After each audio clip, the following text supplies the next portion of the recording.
Punta si Flor sa this way to Holy Spring Water.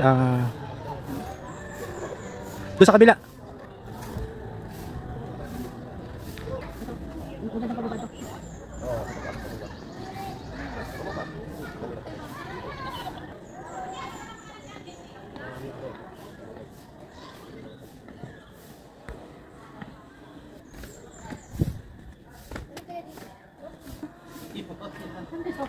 Buksan mo yung tubig. Buksan mo.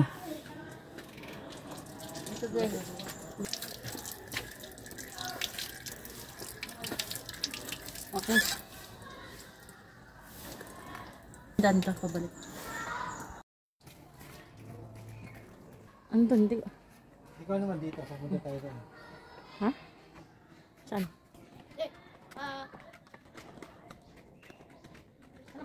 Ngayon, papunta si Flor doon sa... Oh, yan oh, ang ganda. Oh, dito Flor. Dito. Yan. Ito. Ito yung libingan nila. Yan. Karna ito, kuweba ito, cave to. Ito yung ibabaw niya. Yan.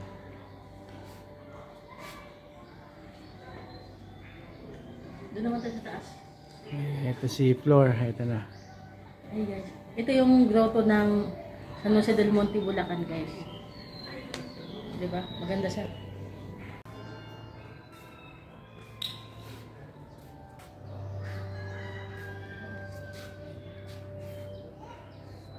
Picnic area.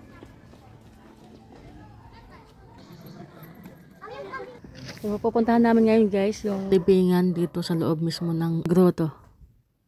Sa tagal ko kung nagpupunta dito, ngayon ko lang ito nalaman na may mga nakalibing dito.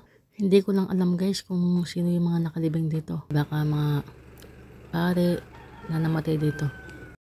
Station 2, si Jesus ay natulan ng krus na pinapakita nila kung saan hinatulan si Jesus, paano nahatulan. Station 12, si Jesus ay naghihingalo sa krus.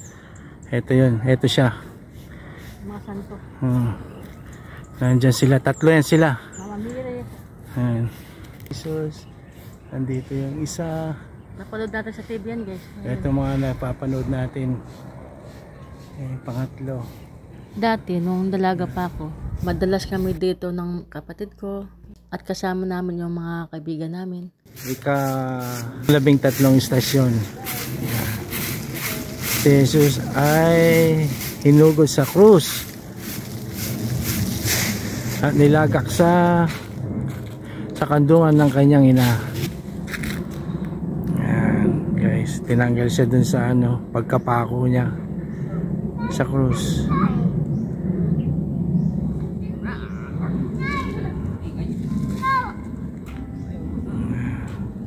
Yung mga Hudyo,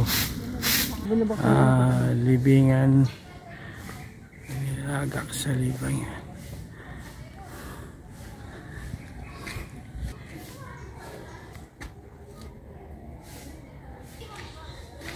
Dati guys, yung kuweba na ito, napapasukan to sa loob. Ayun ang pinakamalit niyang pinto yan.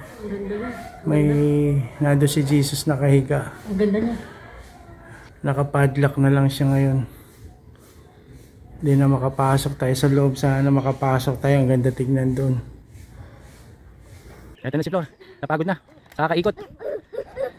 Ang lawak ng inikutan niya. Ayun, nandun. Hanggang doon. Hanggang doon. Hanggang doon sa taas na yun. Inikot niya yan. Hanggang doon. Ang lawak ng inikutan ni Flor. Grabing lawak.